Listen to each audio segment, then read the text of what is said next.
Hey guys, welcome back to the channel, and today we're going to be looking at a knife like this, and this is called relief work. That's the proper term for this, and we'll talk about that a little bit, about how they create these beautiful works of art. And mainly what I wanted to talk about is this. It should be a short video. I picked this up on ePoor. That's that company. Some people call it eBay. I call it ePoor because it's making me poor. And if you'd like to hear more about these fantastic knives, how they came to be, go ahead and check out the video.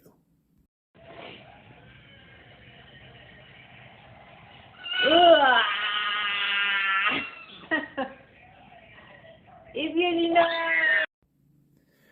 All right, welcome back to the Fortified Castle.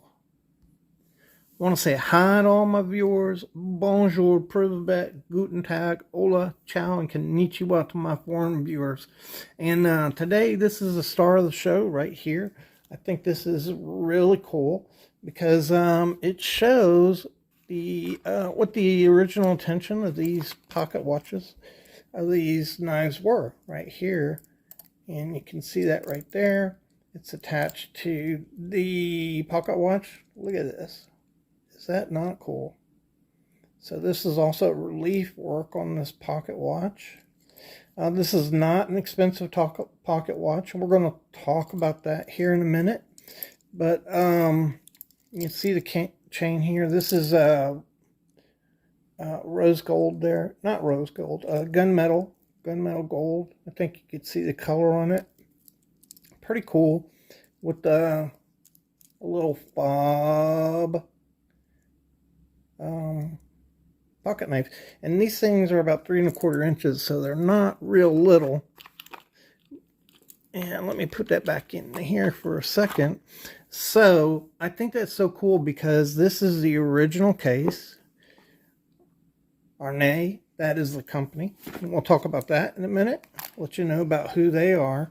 Some guys have never heard of this company. Some people will get these and call them Arnex because that's one of the companies that imported these kind of knives into the United States, these relief knives. But there a bunch of different companies could have been responsible. Fritz, for instance, imported knives like these into the country. Some on pocket watches, some not on pocket watches. And so a bunch of different companies did it. But this company was pretty big between 1970 and 1995. They went, they didn't really go bankrupt. They just, the Swedish authorities prohibited them from doing business any further because they didn't have enough capital. It was kind of like that deal. And so the company actually continued on through various other partners.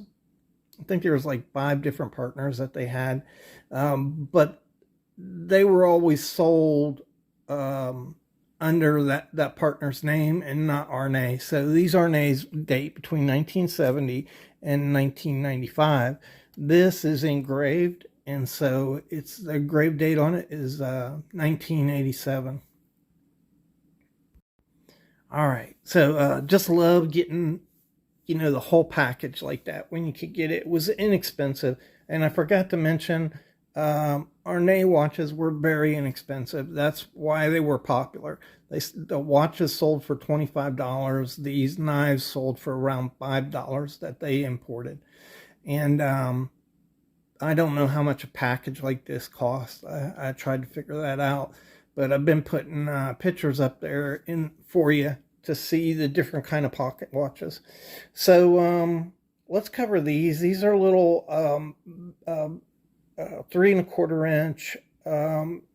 Some people would say they're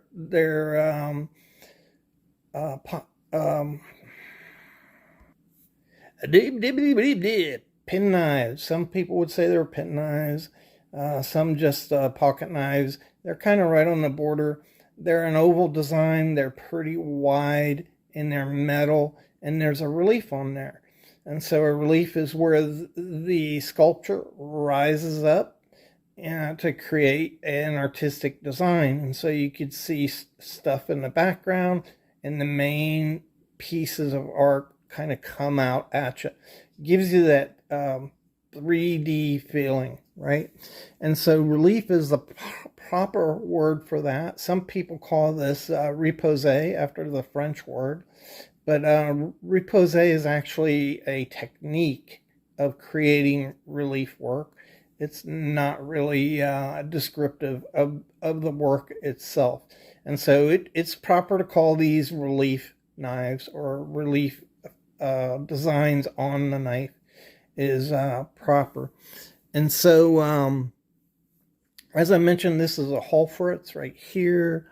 This is from Merit Company, another large importer in the 40s and 50s. And this is from Lux. I'm not sure who imported this knife. It's written in German, and I kind of feel like this may be a bring back from Germany. But anyhow, a lot of different manufacturers in Germany's made these knives. We're familiar with certain names, but a lot of no-name people made these knives. Some of them aren't marked at all. And so relief comes from the Latin word relievo, meaning to rise up.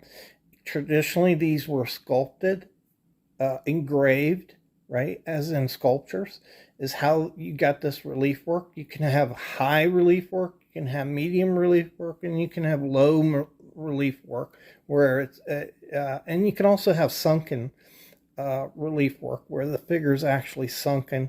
You see that on a lot of Egyptian work like this, where the figure is actually sunken in. That's a different term, though. You traditionally did this by engraving.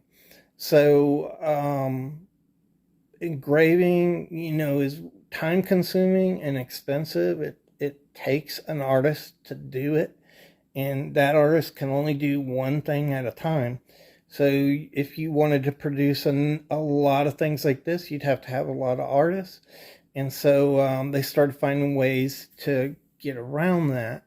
And so one of the first ways was repose work. And so I actually have a few knives that have repose work in it. I don't know whether this is one of them. Honestly, I should have looked beforehand, shouldn't I? So hold on just a second. All right, we're going to take a really close look at this. Just take a second. And maybe you'll be able to see it. Maybe you won't. I don't know. Oh, yeah. You see the silver parts on the side there?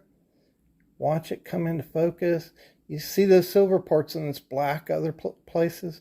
Those silver parts that you're looking at are dips in the scales. And that is from the press work creating these reliefs. So this is at least partially repose work. And that's what repose work was. They first started doing that in the late 1700s and 1800s. And it pushes the metal out, and it was quicker than engraving. And so they created this from using punches and dies to push the metal out. And then they might finish it off with engraving also. And it was a lot quicker. And that's what repose work is, and how you can tell. You can look in the back of these and see whether it's pushed out or not. The second method was casting. And so in casting, you actually make them,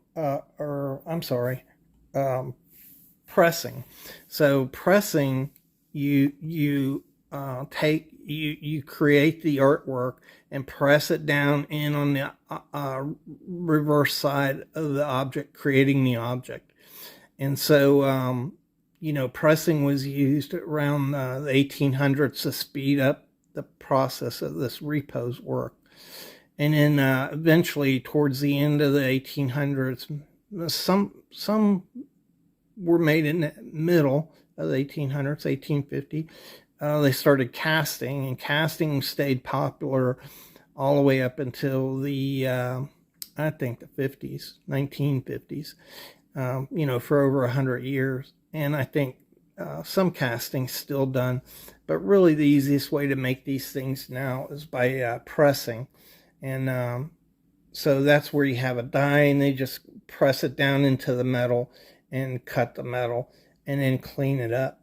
And the difference between sculpting one of these really old knives you can see are engraved where they dig down and sculpt it. And these type of things is these are always going to be round, right?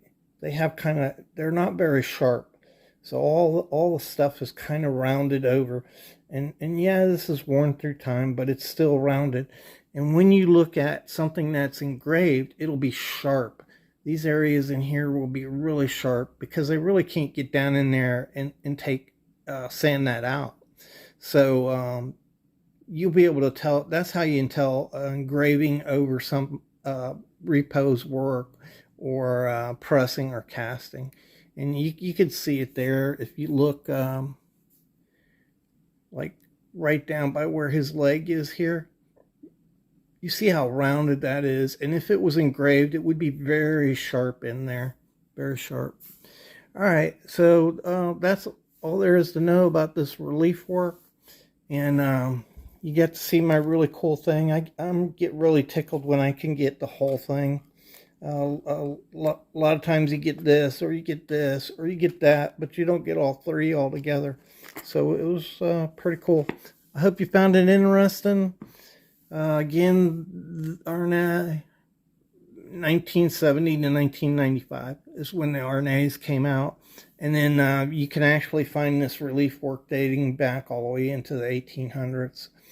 But a lot of work like this came in the 70s, 60s by Holfrus. Gutman, another importer, imported these knives.